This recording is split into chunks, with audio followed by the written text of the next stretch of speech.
राम राम. स्वागत आहे तुमचं नवीन एका ब्लॉगमध्ये. तुम्हाला तर माहिती आहे आपण शिरवा ट्रॅक्टर खाली केलं तर ट्रॅक्टर खाली करून येत होतो गावाकडे. गावात आलो, ट्रॅक्टर वगैरे लावलं, गेलो होतो गणभाऊकडं. काय गणभाऊच्या घरी निघाला होता साप. मग काय शिरवून सर्पमित्र आले होते. साप काय धामीनच होती. त्यांनी खरंच त्यांनी जे कार्य करतात ना त्या कार्याला खरंच सलाम करावं वाटते, कारण खरं खूपच रिस्की काम आहे यांचं. तरी पण बी त्यांनी भाऊन लगेचच 5 मिनिटात साप वगैरे पकडला. मग लगेचच एक बाटली बोलवली, बाटलीमध्ये साप वगैरे घातला. मग म्हणले आता ह्यांना बाहेर नेऊन सोडतो. काय आपली तर काय आपल्याला सापाची खूपच भीती वाटते. आपण लांबूनच व्हिडिओ केला.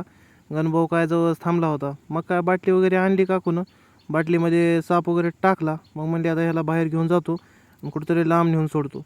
मग काय तिथून आपण निघालो पुढे. मग काय आलो होतो कुमारकडं. कुमारची गाडी घेऊन आपल्याला जायचं होतं ताईला आणायला. मग काय कुमार म्हणला चला आज आपण काय रिकामच आहे, आपण लगेच जाऊन येऊ. काय एक नंबर गाडी आहे भाऊची. भाऊनं मस्तपैकी AC वगैरे लावला होता. हवा खात खात खात खात आपण गेलो रायवाडीला. मग काय तिथून ताईला वगैरे घेतलं आणि लगेचच फिरलो वापस आपल्या गावाकडे. गावाकडे वगैरे ताईला सोडलं आणि आपण आलो होतो शेताकडे. शेताकडून गावाकडे जात असताना वाटेत गटला सोनूच्या ट्रॅक्टरचा मस्तपैकी एक छोटासा व्हिडिओ घेतला. सोनू काय पंची करून आला होता. मग काय तिथून सोनूनं आपल्या त्याच्या घरापाशी सोडला. तिथून आपण काय चालत चालत घरी गेलो. मग गेलो होतो शशीकडे. सर्व आपला मित्रपरिवार वगैरे बसला होता.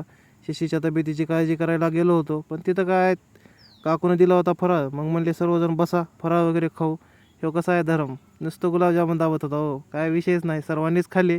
त्या बाजूला आपल्या मुन्ना बसला होता, अमोल होता आणि आपला गणू पण होता. सर्वांनी फराळ वगैरे केलं. घरी येऊन झोपलो. नेक्स्ट डे आपल्याला जायचं होतं नामदेवबाईच्या शेताकडं जरा तिरी आणायला. मग आपल्या गावातल्या नदीचं पाणी पण खूप कमी झालेलं आहे. आता पाऊस पण नाही सध्या. मग काय तिरी वगैरे आपल्याला लकडनं जोडू लागली. मग तिथून तिरी वगैरे घेतलो आणि निघालो परत आपल्या परतीच्या मार्गाला. मग काय तिथून आपल्या आलो गणभाऊच्या शेताकडं. आज काय आपल्या गणभाऊच्या शेतामध्ये तिरी करायची होती.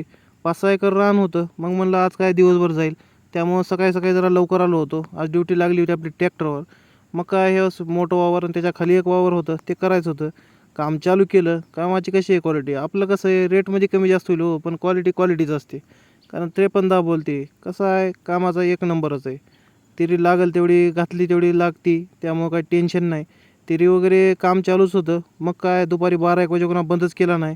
2 वावरातलं थोडंसं राहिलं तर ट्रॅक्टर झालं होतं खूप गरम. मग काय म्हणलं आता थोडा वेळ थंड होऊ देऊ. घरून आला होता डबा, काकूनं पाठवला होता मस्तपैकी बेसनचा लाडू वगैरे सर्व जेवण वगैरे केलं.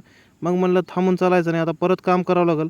काय वाटेत एखादा की पाईपलाईन फुटली होती. मग म्हणलं वाटेतच काम बंद करावं लागलं.